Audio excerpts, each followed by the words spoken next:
We go to 1 Timothy chapter 2, reading from verse 9 to the end of the chapter, looking at details of the woman. We left off with the men having to raise holy hands. The men are the head of the home. They're the leaders of the church. They're the ones who, in a sense, lead and need to lead by example, wash their wives in the word. And now we look at the woman, and he starts saying, likewise, I want women to adorn themselves with proper clothing, modestly and discreetly. So women need to cover up, they need to be modest with their clothing. It's not a fashion parade at church. They mustn't draw attention to themselves and be a distraction, not with braided hair or gold pearls or costly garments, but rather by means of good works, as is proper for a woman making a claim to godliness. And so if we look at the pictures of godly women in the Bible, we see it is always adorned by good works. Hospitality, washing the seats of the saints, those are mentioned in chapter 5. We see a woman who's looked after her home well. She's a good manager of her home. And those are all signs of not an outward godliness, but an inward change, an inward good works based godliness. Verse 11, a woman must receive instruction with entire submissiveness, and that's speaking of the order of God. And the order of God has been established since creation, and that as Christ is the head of the church, and then the husband or the man is the head of the woman. And so even in the church we don't have women leaders or women teaching men. They must be in submission to the eldership, and just like a woman is called to be in submission to her husband, as the husband leads and rules the house in that sense.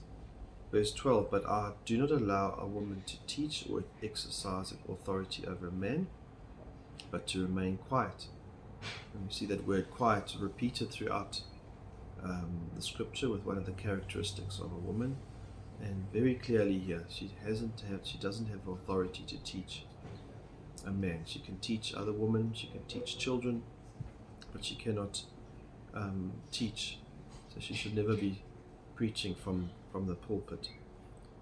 Verse 13, for it was Adam who was first created, and then Eve. And so Paul is telling Timothy, and he brings it back to creation. This is a created order. From the beginning, God made man in heaven, a man and a woman, and taking the rib out of the side of the woman, and she is a companion. And then she came out of that covering of Adam, and she was deceived by Eve, and she needs to be under that covering of her husband.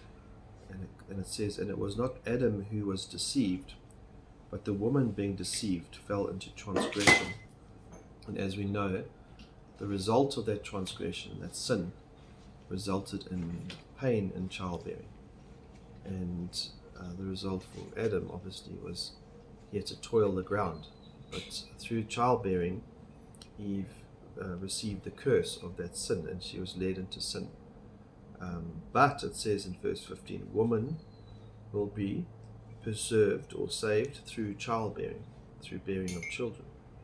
It doesn't mean she's somehow born again or going to heaven by bearing children. But when she carries on to say, if they continue in faith and love and sanctity with self-restraint.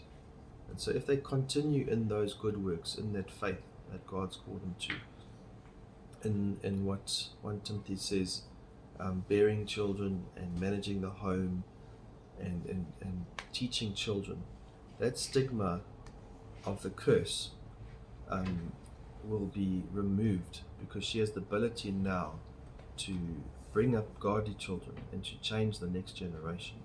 So if she continues in faith, if she sticks to the order of God and the roles that God's given her, she has the ability now to raise godly children who can now change the world. And we see that through many different examples, not only in scripture but just in practice in the world. And so in that sense she's preserved through childbearing. And we see ultimately that come into play when Eve bears Jesus. Not Eve, sorry, Mary has Jesus, and there was no result of man there. Man was not involved at all. And Jesus came out of the womb of Mary, and Jesus removed the sin ultimately from the whole of mankind. And by that the whole mankind is able to be saved through the birth of Jesus through Mary. And so that stigma as well of sin. And so we have all these different examples in scripture, but I think the principle is that women must remain in the role that God's given them, and they must continue in faith, love and sanctity with self-restraint.